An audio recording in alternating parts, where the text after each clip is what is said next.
Welcome to WNN show. Today we are having the youth entrepreneur and the social activist we can say, or the political activist, is Dayo Israel from Nigeria. He is the president of youth wing of the National Party, APC, in Nigeria. Welcome to the WNN show, Mr. Israel. Thank you very much for having me on the WNN show, and I must say namaste. It is my first time in India and it's been an interesting time. I have met young people from the Indian Foreign Service, I've met young people from the Indian community, and in particular I met young people from the political parties, in particular the Indian Youth Congress here. Beyond even the Chaturanga conversation at the Raisina dialogue is also the fact that it was important for me to learn from the oldest democracy in the world, which is India, arguably. I interacted with the national youth leader, the president of the youth wing of the Indian Youth Congress, which is the youth wing of course, the Indian National Congress. And it was good to learn about their practices, their structures, the systems in the youth wing in India. Of course, I also reached out to the BJP, and I hope to also spend more time with them while doing my next visit to India by the grace of the Almighty. And it's good to see how democracy has evolved over here and the challenges of the democratic structure. So how much you knew about Indian politics before landing here in that? Very, very little. But coming here to experience it myself has been very instructive, and I think the key takeaway is I have a lot of lessons to take back home from what I've learned about the structures, the independence, the strength, the creativity, the innovation of the young people of India. And to be able to say that India is an evolving democracy, but even in that evolving democracy has a lot of years of experiences that we can also take some lessons from. It is my goal and my aspiration that both Nigeria and India would have more beneficial relationship that would not just improve our political and bilateral relationship, but to also drive an increase in youth development, in entrepreneurship, in trade in particular. We have a very strong Indian community in Nigeria, arguably over 120 businesses and industries Indian owned in Nigeria, over 50,000 Indian families of Indians in Nigeria, as a matter of fact. I hope that we would also, I'm sure there's a lot of also a strong Nigerian community here in India. So as you told that there are many similarities, many commonalities between India and Nigeria, and you people are looking towards India because of lots of trade and cultural relations and other old relations that which is carrying forward. But now in this age, Africa is the focus of the world. Yes. It is not about just India. India, if you call it as the biggest market and the oldest democracy, but you cannot ignore Africa as the biggest market as well. Absolutely. So, and they have the potential. Yes. And when you talk about Nigeria, it is the gateway of the economy. Biggest economy you can say. So in that perspective, when the new president has come this year, he has been very active. Yes. He is driving lots of campaigns against corruption. Yes. Lots of he has in the past news also we heard some of the minister also were sacked due to corruption and other things. So lots of measures are being taken. How do you see as a youth politician how far he will go? Because when you put strict rules on those kind of things in Africa, lots of people, they don't want you to be in the power. So how will you manage? So I'm excited about the question you've just asked. Part of what I'm very proud of is the tenacity of the president and commander-in-chief of Nigeria, His Excellency Asiwaju Bola Ahmed Tinubu. You will know that he's a man that is passionate about making a change and making a difference. The president is not concerned. As you have alluded, my president, Asiwaju Bola Ahmed Tinubu, is not seeking to be popular. He's not seeking to be a populist president, which will want to do what is convenient for people. He's focused on building sustainable institutions, policies, programs that would shape the trajectory of our nation in the long run. And so some of his policies and reforms may look unpopular because of the, let me use the word, temporal inconveniences, which is really wild. People are facing challenges with the economy because of the pain of the policies. But Mr. President is committed in the long haul to ensure that we can put our country back on the right path. Mr. President has said we're not going to keep paying over 2 trillion in subsidies, which is half of which is probably embezzled by corrupt officials. Rather, we would put the country back on the pedestal of progress and ensuring that we can build sustainable systems that will take care of the people. And so you find a man that is not trying to be popular, is not trying to, is concerned about the structure of our country, is concerned about the economic structure of our nation, and how we're going to be able to make hard decisions that will lead us into the right path. Yes, there's need for effort by the government, and in particular the state government, to put a lot of structures in place to make things easy for the people. But some of the president's decision, I would say, the president has chosen to take the path that will lead to a more sustainable economy and a more sustainable and resilient nation. Now, to build resilience requires a level of sacrifice, and that's what the president is putting in place. But at the same time, I know that just 2 days ago, he charged the permanent secretaries in the various ministries, he's charged his cabinet to ensure that they're able to implement reforms, the policies and programs that will make the reforms easier for Nigerians. So the President Tinubu is not looking at just becoming a popular president, being liked by everybody. No, he's not coming to government because he wants to be liked. He's not coming to government because he wants to make money or because he wants to inflict pains on Nigerians. He made it clear during the campaign that he's coming to help to restructure Nigeria, to take tough and hard decisions, to put Nigeria on the path to greatness and to the path of progress.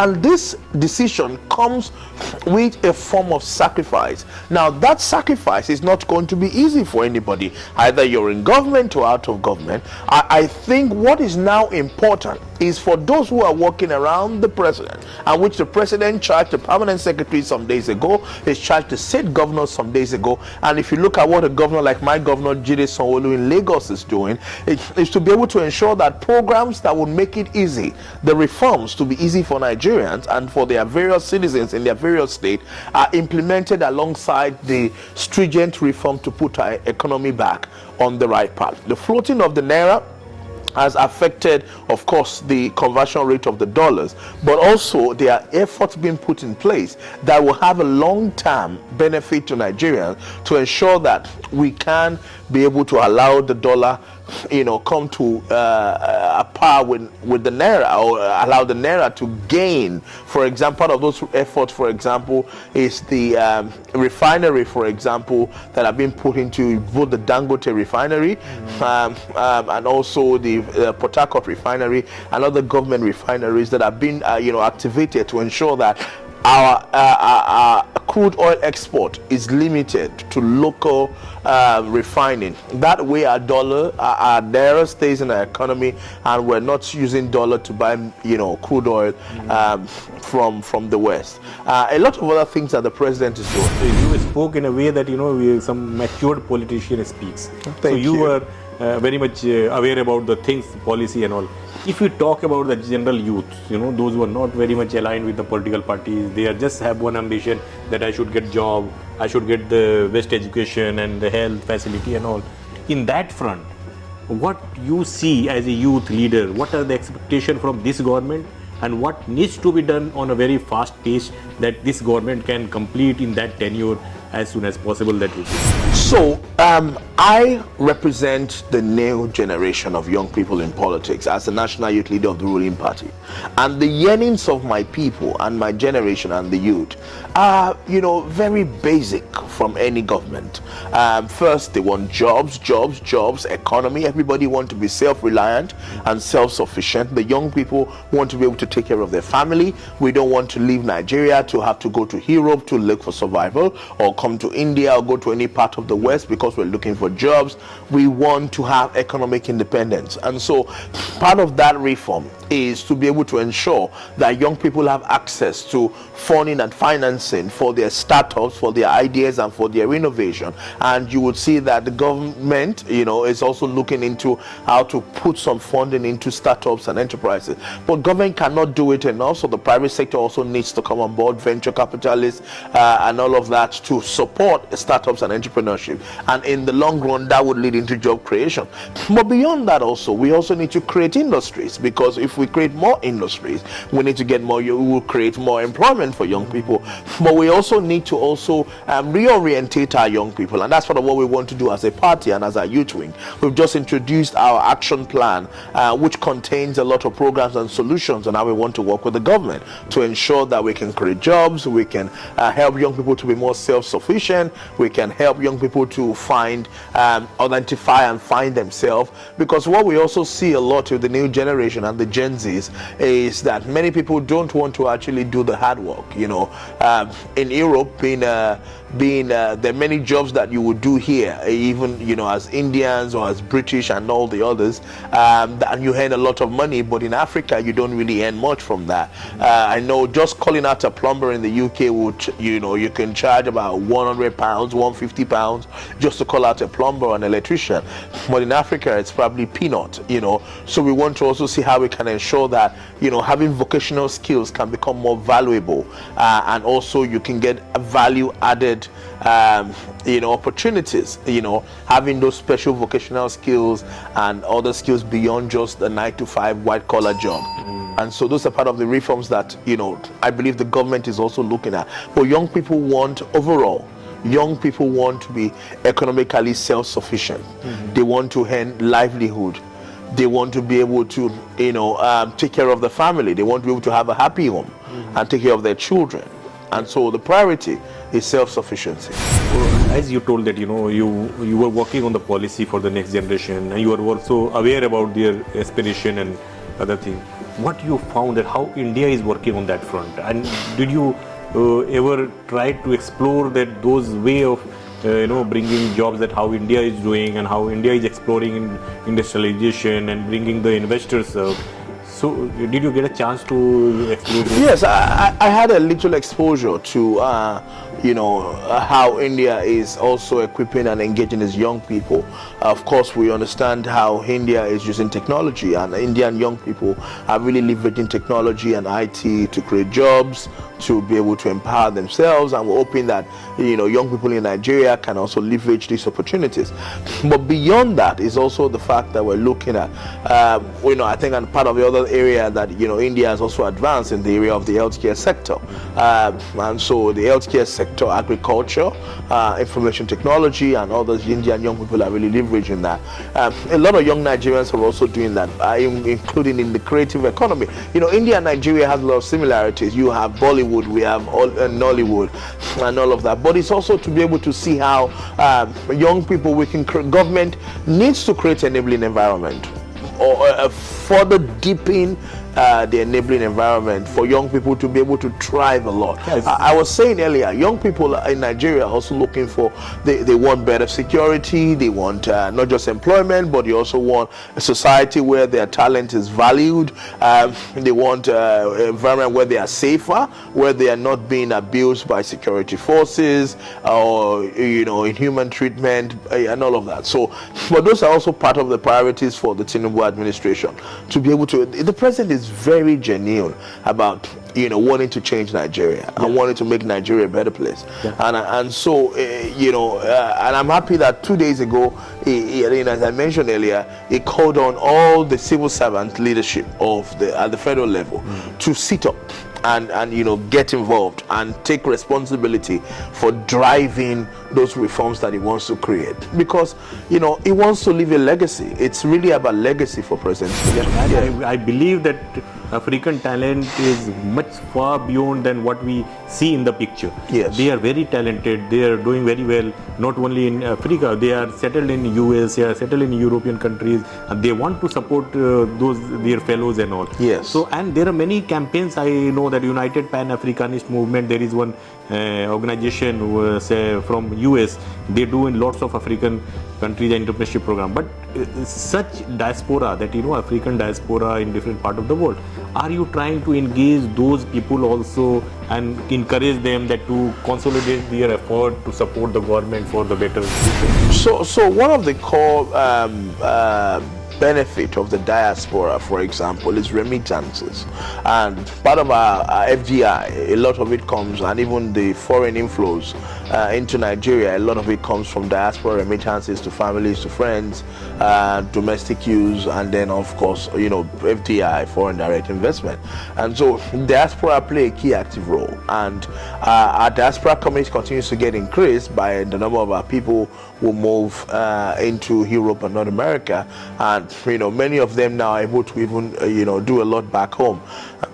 But beyond that is to see also talent and lesson, to see how some of the skills in the diaspora can return up. But of course, for those to happen, the reality is that they want to see a better environment. They want to see a more secure environment where they don't come home and then are victims of violence or kidnapping or insecurity.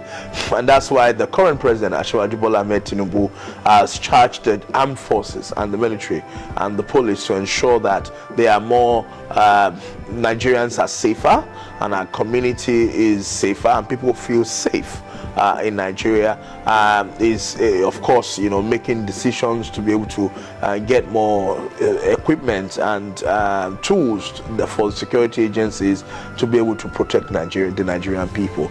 And we hope that very soon that all of this will begin to yield desired result and get the confidence of those in the diaspora to come back home. The president is a builder, is doing his best to be able to rebuild Nigeria as a nation. Now, it doesn't mean that it will reflect immediately, but I think one of the things that we can commend him for is the fact that tough decisions are being made, and he's also doing his best. He's released about, I think, 5 billion, which is probably about $500 million, I'm not sure, $500 million, dollars, if I'm correct, or if not more, per state, to help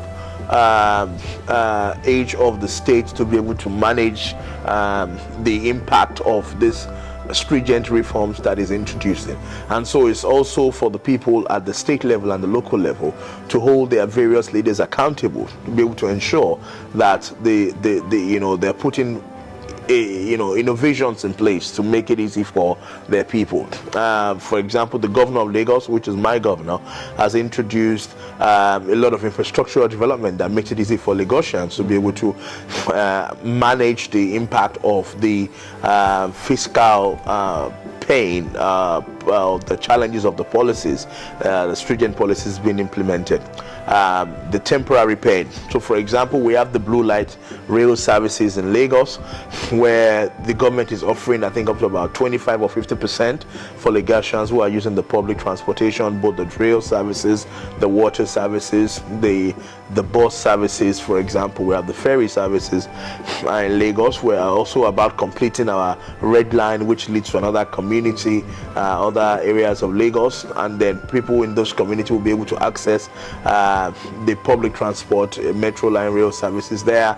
We're going to be giving food, what you know as food stamp over here, food support to families, both raw foods and of course cooked food. And there are a lot of other policies. Civil servants are going to be able to come in 3 days a week from level 14 to levels 7, 8 and thereabout, and civil servant from level 14 to 17 who are essential would have 1 day off. Introducing policies that will make it easy for the people to be able to deal with the temporal shock of the reforms that have been introduced by the president.